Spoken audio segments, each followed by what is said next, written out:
Once again, we're taking you across the Atlantic Ocean for this year's 4-H trip to Ireland. Let's see what Twyla's Carl Wiggers and Josh Meeks found in this week's edition of Twyla in Ireland. Welcome to Waterford, Ireland. Along the southern coast, County Waterford is believed to be one of the oldest counties in all of Ireland, founded more than 1,100 years ago when the Vikings made landfall. And it's also home to a very popular crystal. That's right. I think LSU has 2 of them in their trophy rooms back in Baton Rouge. Waterford, for the course of a few days, served as our base of operations of sorts. As we toured a lot of farms around this area, we started in the heart of dairy country. This is cow heaven. All that green means plenty of food for dairy cows. Good food leads to good milk. Happy cows, happy customers. This truck is filling up its twice weekly haul of milk, about 6,600 gallons worth. It's a kind of a defined system. You calve your cows in the spring of the year. When the grass is being produced, your cows are calving for that time. So you're aiming for your production cycle for the spring of the year, and so you calve in February, March, and then you go to grass, it's one seasonal, very seasonal system, you know. Liam Hennessy is the man responsible for these 250 head of cattle. His family has been farming this land for 6 generations. His son will be the 7th. It's a way of life. That's what it is, exactly. You love it. We don't know any different. We don't know any different, and don't want to know any different. Dairy farms are booming in Ireland. Hennessy says the co-op structure, mild climate, and a big name like Kerrygold butter is keeping many milk trucks full. 5 million people in this country, and there's more cows than people. Well, there's not, but you know. And it's not all that different in Ireland compared to the States. He practices rotational grazing so that the lush green landscape stays just that. Say in the spring of the year, you start out and you set your system, you cut so much proportion of your grass out for silage, maybe 60% of your area, you graze 40%, and as the grass declines as the year goes on, then you bring more of the silage back into your system, you know. And just like over here, there's a lot of red tape from the government. Trying to tread that needle all the time, yeah. One of the biggest challenges is there's no defined thing. They're changing the goalposts every year. There's a new rule and a new rule and a new rule. If they start at the beginning and tell us where we're going, at least you can make plans accordingly. And while his son will one day take over the farm, Hennessy does say he's worried about the future of Irish agriculture in general. For young people, if they want the chance, I think, and they really want to do it, I think the opportunity is there to do it, you know. And I think it will be there because food is always going to be wanted.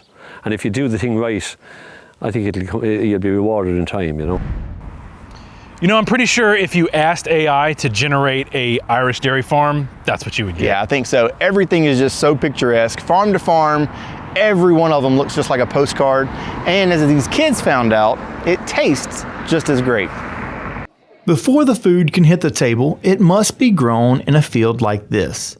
And before the feast, these students got a first-hand look at what it takes to deliver the groceries at Redmond Farm. Here, students like Abby LeBlanc from Vermilion Parish helped plant a new crop of cauliflower. So right now we're planting plants. It's kind of stressful a little bit because I want to make sure I do it right. That's because this produce will eventually end up at one of the 2 hotels owned by the same farm family. Okay, that makes my heart a little happier. I know exactly what I'm doing. Done this a time or 2. Andrew Dozot is no stranger to the dirt. His family farms in Avoyles Parish. He was so excited to get to work on the farm, even if it was just for a couple of hours. You know, like I said, one thing just to see it, but to actually get your hands dirty and be a part of it is amazing. I mean, just getting there, digging in the dirt, planting plants, and just saying that you're contributing to a part of their agriculture and just getting the full experience. Really enjoyable. Abby says this experience really makes her appreciate the work it takes to put food on the table. It really does. This is a lot of hard work. Props to them for this. I wouldn't choose to do it, but if I'm told to do it, I would gladly do it because it's actually not as hard as I thought it would be. So I'd say it's pretty fun.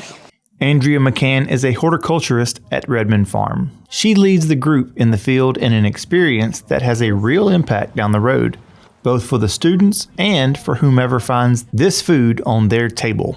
It's just special to be able to share with them my love of soil, my love of producing food in a field from soil, not from aquaponics or hydroponics, both of which have their own great merits. They know that what they have planted will be harvested in 6 or 8 weeks' time.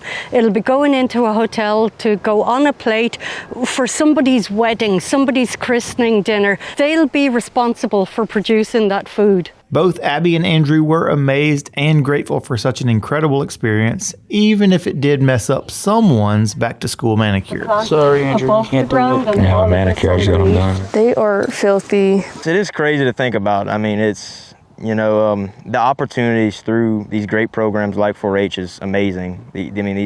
Without them, this would never be possible. I mean, this is not just the Ireland trip, this is an experience. Okay. Or we'll just plant together. Okay. It really is, and that's like what a lot of 4-H does for me, is that like even just like stuff to like meet new people, like it's always a new experience somewhere.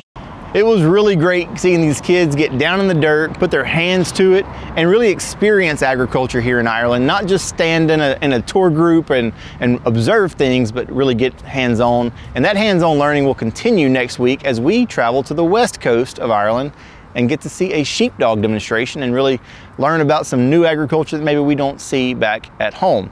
Until then, reporting from Ireland, I'm Carl Wiggers for This Week in Louisiana Agriculture. And I'm Josh Meeks. Back to you guys. You can see more from Josh and Carl's adventures in Ireland, including blog posts, pictures, and a brand new podcast with Hannah Duvall, one of the group leaders on the trip.